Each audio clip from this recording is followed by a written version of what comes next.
지방에 지금 취업 현실이 사실 자리가 많이 없어요. 어떻게 해서든 상경을 해야겠다는 생각이 들었었던 것 같아요. 안녕하세요. 오늘은 지방대 학사 출신이 서울로 상경한 스토리를 들어보려고 하는데요. 안녕하세요, 민경님. 안녕하세요. 저는 부산 출신이자 지방사립대학교에서 국제경영학을 전공하고 현재 종로구에서 문화 관련 일을 하고 있는 김민경입니다. 직무를 정하기까지 되게 방황을 많이 하셨다고 들었어요. 근데 어떻게 그렇게 설정을 좀 하셨나요? 우선 대학교 때부터 계속 공무원의 꿈을 가지고 사실 공시 준비를 했었고, 졸업하고 나서 본가에 갔었을 때까지만 해도 계속 학원 다니면서 공부를 하다가 여러 번 시험에 실패를 하고 이게 맞나? 이 길을 계속 가도 내가 감당할 수 있을까? 고민을 하던 차에 뭐라도 해보자. 경력을 좀 쌓으면서 공부를 해야겠다. 채용 과정을 준비를 했는데 제가 정말 운 좋게도 지방사립대학교 국제교류팀에 입사를 할 수 있게 되어서 이제 거기서 근무를 하다 보니까 제가 외국인 친구들에게 문화를 설명하고 또 같이 교류를 하는 프로그램 할 때 적성에 맞다? 그 성취감이 높다라는 걸 알 수 있어서 그러면 어쩌면 공무원이 최종 꿈이 아닐 수도 있겠다라는 생각이 들었고, 이후부터는 문화 관련한 이제 직무를 좀 찾아서 가야겠다 싶어서 준비를 했던 것 같아요. 그러면 어떻게 보면 기회를 계속 찾아다녔네요. 네. 그 기간이 되게 무섭잖아요. 과연 내가 이 직무를 잘 할 수 있을지, 이 진로가 맞을지에 대한 고민이 있는데 어떻게 확신을 하셨어요? 사실 저는 입사한 순간이 오기 전까지도 문화가 맞다라고 확신을 못했던 것 같아요. 네. 그냥 저는 되게 꿈이 자주 바뀌었던 사람이거든요. 그래서 약간 주변에서도 이제는 하나를 정해서 가야 되지 않겠냐라는 말을 많이 들었었는데, 나이가 이제 졸업한 지 얼마 안 됐기 때문에 뭐 실패도 해보고 여러 번 경험을 해보는 것도 좋지 않을까 싶어서, 꿈이 바뀐다 해서 잘못된 건 아니잖아요. 만약 문화 관련 가서 안 맞다 하면은 또 그때 관련돼서 제가 꿈을 찾아가면 된다라고 계속 생각했던 것 같아요. 그럼 그렇게 계약직으로 일하시고 10개월 동안 취준을 했잖아요. 그때 어떤 게 가장 힘들었어요? 이제 10개월 동안 본가에 있었지만 그래도 일을 하다가 그만둔 케이스니까 현실적으로 말하면 경제적인 부분이 컸고요. 약간 부모님의 도움을 받지만 그래도 어쨌든 고정적인 지출에 있어서는 제가 스스로 해결해야 됐기 때문에 일단 그걸 하니까 친구들이 만나자고 해도 뭐 친구 생일이 있다 해도 제가 스스로 못 챙겨줬던 게 되게 자존감이 떨어졌던 것 같아요. 부모님과 같이 있으면 어쨌든 부담은 안 주시지만 스스로가 되게 공감된다. 좀 슬프거든요. 그 집에 있다는 게. 그리고 조급해짐이 혼자 있을 때보다 좀 더 크게 왔던 것 같아요. 그럼 어떻게 이겨내셨나요? 어쨌든 그 취준 기간을 줄이려고 했던 것 같아요. 근데 제가 처음에는 이제 1월 달부터 취준 기간이었는데 분명히 부모님께 6월 안에는 취준하겠다고 했었거든요. 6월 안에? 네, 아니, 6개월 안에? 근데 그게 1차적으로 무너졌어요. 안 돼가지고. 네. 그러고 이제 부모님께서 그러면 장난식으로 언제 할래? 이렇게 하니까 언제 할래? 제가 9월까지는 하겠다 했는데 또 실패가 됐어요. 그 기회가 안 돼가지고. 그러니까 부모님께서도 그냥 천천히 해라고 했는데 그 말이 되게 부담스러운 거예요. 어떻게 다가왔어요? 천천히 해라. 포기하신 건가? 그러면은 그 취준 기간을 내가 줄여야겠다라고 다짐을 했잖아요. 어떤 식으로 줄이려 노력했어요? 제가 부족하다고 생각했던 그런 역량이나 경험을 좀 채우려고 했던 것 같아요. 일단 제가 뭐 졸업하고 이제 취준 기간에 갑자기 서포터즈를 참여를 한다거나 아니면 인턴을 간다거나 이게 조금 현실적으로 안 된다는 걸 아니까, 그러면 내가 이 직무를 가기 위해서 할 수 있는 게 뭘까 생각했을 때 공부밖에 없더라고요. 직무 관련 공부? 그걸 하거나 아니면 또 자격증을 취득을 하거나, 그냥 단순히 한국사나 커말 이런 게 아니라 정말 직무에서 요구를 하는, 그래서 전산회계나 전산세무를 취득한 것도 있었고. 그럼 지방에 있으면 그 정보들이 정말 별로 없나요? 지방에서 취준을 하면? 정말 정보량이 다르다는 걸 많이 느꼈고요. 근데 온라인에서 다 접할 수 있잖아요. 근데 이제 온라인에서는 아무래도 정보가 많이 공유가 되다 보니까 블로그도 있고 유튜브도 있고 이제 인스타그램 이렇게 쉽게 접할 수 있는데, 저 같은 경우는 이 직무에 대한 정보를 알고 싶었어요. 제가 가고자 하는 것을. 근데 보통 직무에 대해서 세부적으로 알려주는 거는 컨설팅을 받아야 되거나 아니면 제가 직접적으로 뭐 이렇게 신청을 해야 되는데, 일단 제가 있었던 곳에는 그걸 할 만한 그런 콘텐츠들이 없었고, 하려면은 경기도나 서울로 올라와야 되는데 사실 취준 입장에서 서울에 올라와서 한다는 게 되게 부담스럽거든요. 그걸 한다고 해서 또 취업이 된다는 보장도 없으니까요. 만약 이 직무 A라는 것을 목표로 하고 컨설팅을 받았는데 아닌 걸 알았을 때 그런 부담감이 좀 크다 보니 아무래도 한계가 있었던 것 같아요. 그 정보에 대해서. 그럼 민경님이 저에게 연락을 주셨을 때 합격했다고 연락을 주셨잖아요. 그때 습관이 진짜 중요하다, 루틴이 중요하다 이런 걸 좀 깨달았다 해야 하나? 네. 그런 느낌으로 연락을 주셨는데 어떻게 그걸 스스로 깨닫게 되셨어요? 퇴사하고 2개월 동안은 정말 쉬려고 했어요. 너무 힘들었었기 음. 때문에. 근데 쉬다 보니까 계속 쉬워지는 거예요. 뭔가 네. 안 하고. 그럴 때 예전에 졸업하기 전부터 컨텐츠를 봐왔다고 했었잖아요.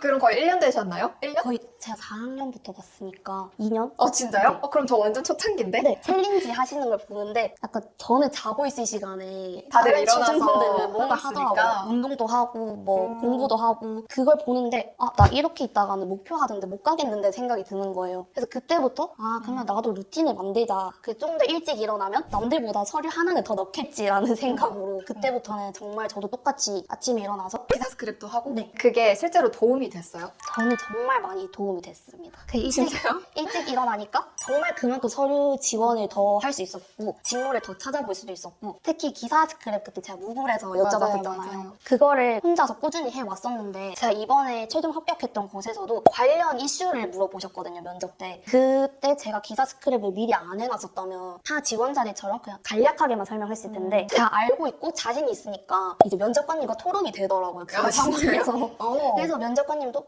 저정말 여기 오고 싶어 하는구나를 느끼신 것도 있고 근데 이게 기사 스크랩을 해야 되는 건 아는데 방법을 몰라서 네. 못 하시는 분들이 좀 있더라고요. 링크를 달아놔야겠다. 근데 여기서 중요한 게 기사를 찾아봤다가 아니라 이거에 대해서 나는 어떻게 생각하는지에 대해서 적고 모르는 키워드가 나왔으면 그거를 다시 한번 파보는 거? 그게 진짜 중요한 것 같아요. 맞아요. 저는 더 추가로 했던 게 제가 이 주제에 대해서 부모님이랑 같이 살았으니까 이야기를 했어요? 저녁 식사 시간 때 이제 그때 유일하게 대화를 할 타이밍이라서 이런 기사가 있는데 혹시 어떻게 생각하냐 얘기하면은 우와. 저랑 다른 관점으로 보시더라고요. 네. 그럼 이제 그걸 또 윗세대의 생각해봤다가 관점. 같이 융합해서 대답하고 약간 그렇게. 민경님은 그러면 지방에서 취업을 할 수도 있었는데 왜 서울로 상경을 하려고 했어요? 처음에는 저도 부산 이제 본가니까 근처에서 찾아보려고 했었어요. 근데 제 직무가 어쨌든 문화 관련을 하고 싶다 보니 지방에 많이 없는 것도 컸었고 그리고 지방에 지금 취업 현실이 사실 자리가 많이 없어요. 사람인이나 뭐 다른 채용 사이트들 보면 거의 인천, 경기, 서울 이렇게 위주로 올라와 있고 지방에 정말 극소수 있더라도 거의 계약직? 네, 아. 계약직이거나 아니면 인턴 이렇게 되어 있다 보니까 저는 솔직히 전 직장이 어쨌든 계약직이었기 때문에 뭔가 다시 해서 제가 다시 취준을 또 취준을 한다는 해야 느낌을 돼. 받기가 싫더라고요. 그리고 제가 원하는 직무를 좀 정규직해서 안정적으로 다니고 싶다라는 게 컸기 때문에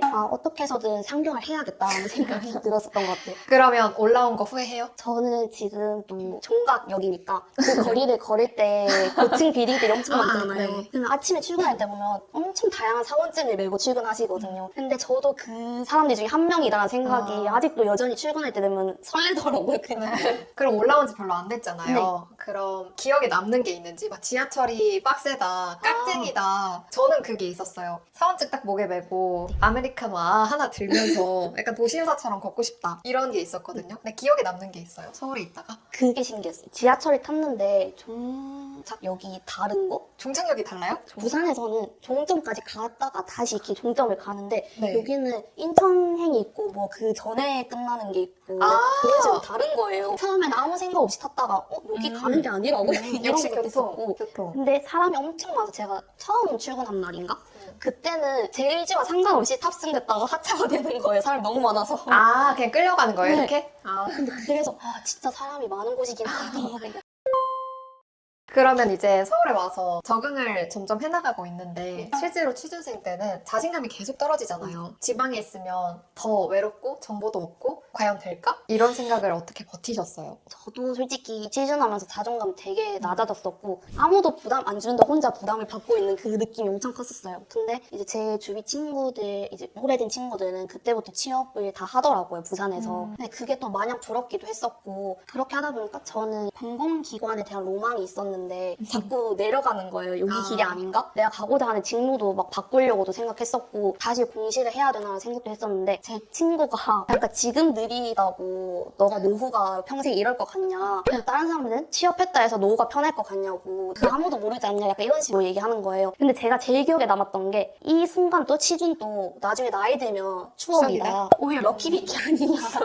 그 사회생활 일찍 하면 그만큼 더 피곤하고 책임감이 늘어나는데 오히려 지금 아무것도 없을 때 즐겨라. 약간 이런 말을 하니까 생각해보니까 또 그렇네? 라는 생각이 또 들었고 저는 또 일을 해봤기 때문에 출퇴근 안 하는 게 얼마나 행복한지를 맞아요. 느껴봤어서 그냥 그런 식으로 자기 합리화? 저는 계속 생각하려고 했던 것 같아요. 긍정적으로. 근데 이게 진짜 롤러코스터를 타는 기분이었어요. 저도 언제는 진짜 우울했다가 또 기분 좋으면 카페 가서 일하면서 그런 위로 스스로 하고 그럼 이제 본인이 다시 돌아가요. 지금은 취업을 했지만 네. 취준생으로 돌아가요. 그럼 이러한 뭐 제도들, 이러한 방법들은 다시 한번 해보겠다라든지 꿀팁 같은 게 있나요? 일단 좀 더 일찍 루틴을 만들 것 같아요. 첫 번째 루틴. 네, 정말 그 루틴이 중요하다는 걸 다시 느꼈기 때문에 좀 더 아. 일찍 만들 거고 다시 돌아간다면 좀 계획적으로 저의 포트폴리오를 만들었을 것 같아요. 갑자기 포트폴리오 제출해주세요 하는 곳들이 있는데 그때 되니까 막막하더라고요. 제가 해둔 걸 어떻게 어플해야 될지도 모르겠고 이거를 내세워도 되나 싶은 것도 있었고 그런 직무에 대해서 정보나 포트폴리오를 만들 것 같고 제일 좋았던 거는 국민취업지원제도 받으셨어요? 네, 제가 그거를 1유형을 했었는데 그게 총 3번 정도는 학습을 무료로 할 수 있더라고요. 제가 솔직히 그걸 통해서 전산회계랑 세무 수업을 듣고 자격증 취득한 것도 있었고 또 상담 전문가 자격증도 그걸 통해서 제가 땄기 때문에 자격증, 강의를 제공해줘요? 이제 리스트 정해진 학원들이 있는데 거기서 제가 듣고 싶은 걸 세 과정을 들을 수가 있어요. 그냥 무료로요? 네. 그래서 전 그걸로 좀 물론 돈도 받지만 네. 되게 알짜배기네요. 이득이 많았기 때문에 또 그걸 하면 취업 준비할 때 자료들을 많이 주시더라고요. 그래서 그걸로 도움을 많이 받았던 것 같습니다. 첫 번째 루틴, 두 번째 포트폴리오, 그리고 세 번째 국민취업지원제도. 네. 마지막으로 이제 취준생들한테 본인의 과거, 동일한 분들이죠. 이분들한테 딱 한마디만 해준다면 어떤 말을 해줄까요? 저도 취준할 때 되게 상경하시는 분들 보면 스펙이 남다르고 뭐 교환학생 다녀오고 해외대 막. 네, 엄청 대단한 분들만 상경을 하는구나라고 생각했는데 제가 어쨌든 상경을 했잖아요. 뭐 그분들보다는 스펙이 많이 없더라도 그걸 하고 나니까 노력하면 못할 게 없네라는 생각이 있었고 그리고 취준 기간 힘들다고 자신이 세웠던 목표를 안 바꾸셨으면 좋겠어요. 꾸준히 했으면 좋겠어요. 그게 언제가 될지라도 무조건 이루어지니까 밀고 가셨으면 좋겠고 그리고 면접이나 뭐 자기소개서 준비할 때 요즘 컨텐츠들이 되게 많잖아요. 근데 그거를 무작정 따라하기보다는 항상 나라면 이 상황에서 어떻게 얘기할 것인가를 좀 고민을 해봤으면 좋겠어요. 왜냐면 제가 면접 볼 때도 들키신 분이 계셨거든요. 어떤 게요? 그 자기소개서 그거를 GPT 요즘 유행하잖아요. 그걸 쓰셨나 봐요. 그 항목에. 근데 저 뒤늦게 알았는데 인사분들이 돌려보셨대요. 네. 근데 그게 들키신 거예요. 그 필터하는 그게 있었나 보네요. 네, 그래서 너무 카피를 안 했으면 좋겠다. 무조건 내 경험을 살려서 얘기를 해야 그분들도 진정성을 받아들이는 것도 있고 남의 거를 무조건 따라하면 얕게 안 지식은 금방 식어버린다라는 걸 정말 뼈저리게 느꼈거든요. 이거 너무 중요해요, 진짜. 오늘 이렇게 인터뷰 촬영 해주셔서 너무 감사해요. 감사합니다. 수고 많으셨어요. 안녕.